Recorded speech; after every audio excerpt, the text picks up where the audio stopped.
আজ ২৩শে জুলাই বুধবার দুপুর ১টার দিকে রাজধানীর মিরপুর 11.৫ সিটি ক্লাব মার্কেটের বিপরীতে অবস্থিত বেসরকারি শিক্ষা প্রতিষ্ঠান কসমো স্কুলের নিচতলায় অগ্নিকাণ্ডের ঘটনা ঘটে।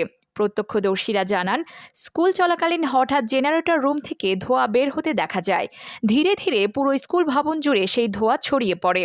৫তলা ভবনের প্রতিটি তলায় ধোঁয়ার কারণে শিক্ষার্থীরা ও শিক্ষকরা আতঙ্কিত হয়ে পড়েন। তাৎক্ষণিকভাবে ফায়ার সার্ভিসকে খবর দেওয়া হয়। খবর পেয়ে ফায়ার সার্ভিসের 2টি ইউনিট দ্রুত ঘটনাস্থলে পৌঁছে আগুন নিয়ন্ত্রণের কাজ শুরু করে।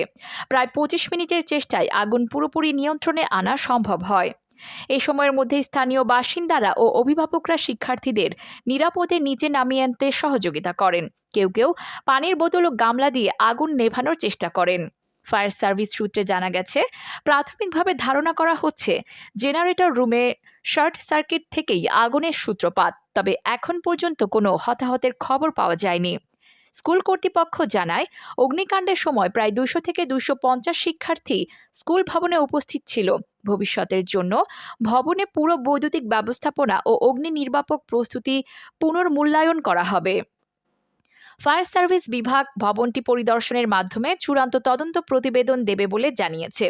উল্লেখযোগ্য বিষয় হল, ঢাকার অধিকাংশ শিক্ষা প্রতিষ্ঠানে অগ্নি নিরাপত্তা পরিকল্পনা, জরুরি নির্গমনের অনুশীলন বা ফায়ার ড্রিলের তেমন কোনো চর্চা নেই। এটা সেই বাস্তবতারই একটি প্রমাণ। এই ঘটনার পর এলাকার মানুষ ও অভিভাবকদের মধ্যে নিরাপত্তা নিয়ে উদ্বেগ দেখা দিয়েছে। বিশেষ করে যারা পাশের ভবন বা মার্কেট এলাকায় অবস্থান করতেন, তারাও এ সময় আতঙ্কিত হয়ে পড়েন। এই মুহূর্তে পরিস্থিতি নিয়ন্ত্রণে রয়েছে।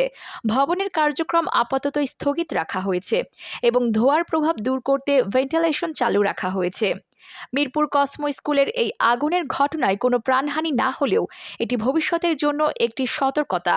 শিক্ষা প্রতিষ্ঠানে নিয়মিত অগ্নি নিরাপত্তা ব্যবস্থা নিশ্চিত করা এখন সময়ের দাবি। Sharmin, desk news, 0 TV.